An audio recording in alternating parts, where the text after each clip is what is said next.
دعا کر دیجئے ہمارا بیٹا تو چوروا ہو گیا، ہمارا بیٹا درپیا ہو گیا، ہمارا بیٹا فلاں راستے پہ بگڑ گیا، دعا کر دیجئے۔ تو ہم کہتے ہیں کہ سنیے، بیٹا کے لیے تو بعد میں دعا کریں گے، سب سے پہلے بیٹھ کر آپ کے لیے دعا کریں گے۔ وہ کہتا ہے کہ میرا کیا قصور ہے، بگڑا ہے بیٹا تو اس کے لیے دعا کیجیے۔ تو ہم اس کو کہتے ہیں کہ سنیے، اینٹ کا بھاٹا دیکھا ہے؟ بولا بہت دیکھا ہے۔ ہم نے کہا کہ اینٹ فرما میں بنتا ہے کہ نہیں بنتی ہے؟ ارے اینٹ فرما میں بنتی ہے کہ نہیں بنتی ہے؟ ہم کہا کہ اگر فرما ٹیڑھا ہو تو اینٹ ٹیڑھی نکلے گی کہ سیدھی نکلے گی؟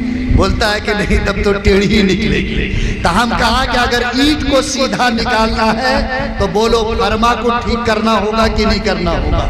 بولتا ہے کہ ہاں وہ تو صحیح بات بولتے ہیں۔ ہم نے کہا کہ اس اولاد کے لیے تو آپ ہی فرماتے ہیں۔ آپ کی زندگی اگر صحیح لائن پر ہوتی، ماں کی زندگی میں ایمان کا نور ہوتا، اس کے گود میں اگر کلمے کی پکار ہوتی، خدا کی قسم اولاد کی زندگی ہر ایک اعتبار سے نورانی اور تابناک ہوتی۔ ارے ہوتی کہ نہیں ہوتی؟ تو آج جتنا معاملہ گڑبڑ ہے وہ ذرا ادھر ہی سے گڑبڑ ہوا ہے۔ اس لیے سارے باپ ماں کی ذمہ داری ہے کہ وہ اس کو ٹھیک کرنے کی کوشش کرے۔ یقین مانو، ماں کی گود میں جو بچے کو نور ملتا ہے، باپ کے ذریعے سے جو بچے کو ایمان کی طاقت ملتی ہے، قیامت تک کوئی بھی طاقت اس نور کو نہیں چھین سکتی۔ ہم سب لوگوں کو پیران پیر حضرت سیدنا عبد القادر جیلانی رحمت اللہ علیہ سے محبت ہے۔ ارے ہے محبت کی نہیں محبت؟ الحمدللہ۔ وہ پیران پیر کا نام آتا مومن جھوم اٹھتا ہے۔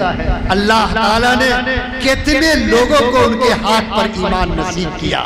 تاریخ میں 90 لاکھ سے زیادہ اور 90 لاکھ سے زیادہ لوگوں کا تذکرہ ہے کہ حضرت خواجہ معین الدین چشتی رحمت اللہ علیہ اور حضرت پیران پیر رحمت اللہ علیہ کے ہاتھ پر لوگوں نے ایمان قبول کیا۔ لیکن یہ ایمان اور یہ طاقت کہاں سے آئی تھی؟ کبھی آپ لوگوں نے اس کو سمجھا، کبھی جانا؟ شعبان کی 29 تاریخ ہے، شعبان کی 29 تاریخ ہے۔ رات گزر کر جب بھور کا پہر آیا تو حضرت پیران پیر رحمت اللہ علیہ اپنی ماں فاطمہ کی گود میں پیدا ہوئے۔ اب ماں نے جب بیٹے کے چہرے کو دیکھا، خوشی سے پھول گئی کہ اللہ تعالیٰ نے خوبصورت بیٹا ہم کو دیا ہے۔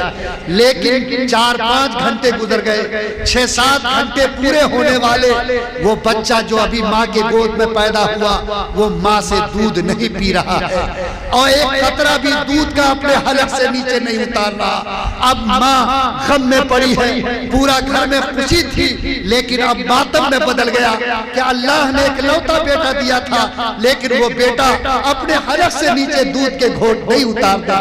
بیٹی بہت زیادہ پریشان ہوئی اور اپنے والد یعنی پیران پیر کے نانا حضرت عبداللہ کو انہوں نے خبر بھجوایا۔ ان کے نانا آئے اور انہوں نے اپنے اکلوتے نواسے کو گود میں لیا اور گود میں لینے کے بعد تھوڑی دیر تک اس کا چہرہ دیکھا اور چہرہ دیکھنے کے بعد مسکرانے لگے۔ اب یہ بیٹی جو غم میں ڈوبی ہوئی تھی اس نے کہا کہ ابا آپ کے سینے میں دل ہے کہ پتھر کی سل ہے؟ کہا کہ کیا ہوا بیٹی؟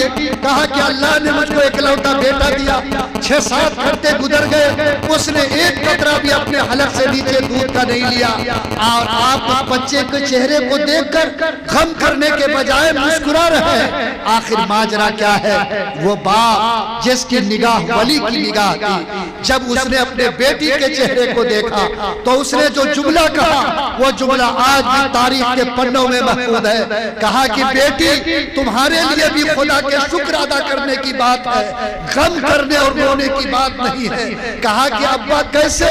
بچے نے 8 گھنٹے سے دودھ نہیں پیا، لگتا ہے کہ یہ میری گود سے چھین لیا جائے گا، لگتا ہے کہ اللہ یہ بچہ مجھ سے لے لے گا۔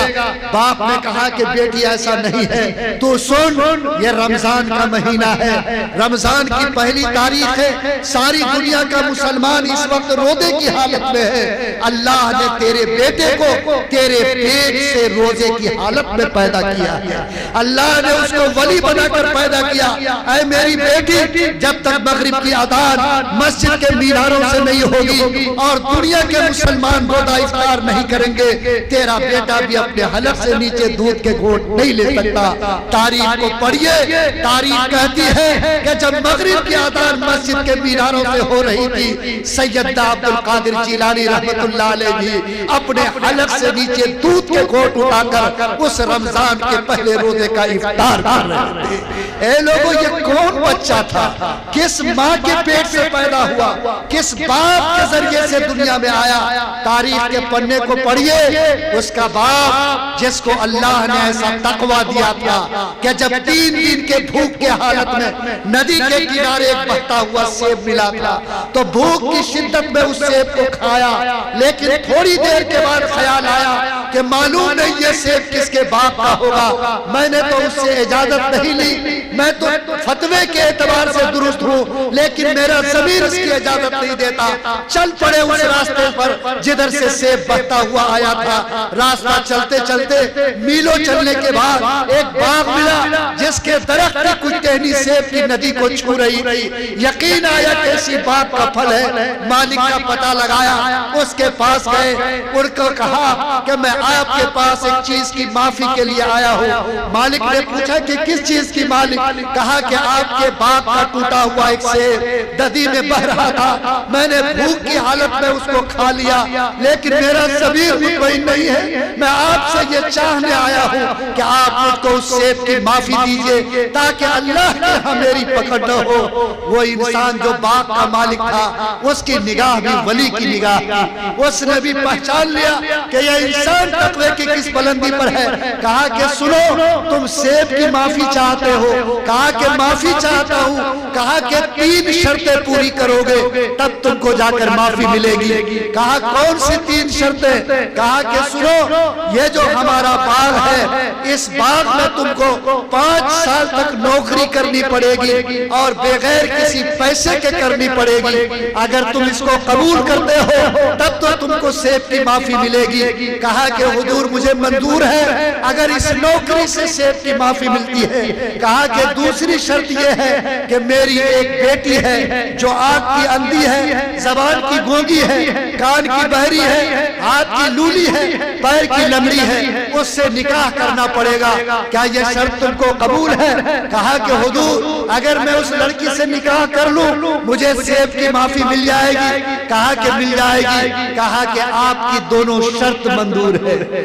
ندی کا بہتا سیب، کون تھا اس کا مالک، کون تھا اس کا ذمہ دار؟ لیکن کھایا تو چین نہیں جب تک معافی مل جائے سکون نہیں۔ آج پورا بلوک ایک آدمی نگل لیتا ہے، ماشاءاللہ ڈکار بھی نہیں کرتا ہے۔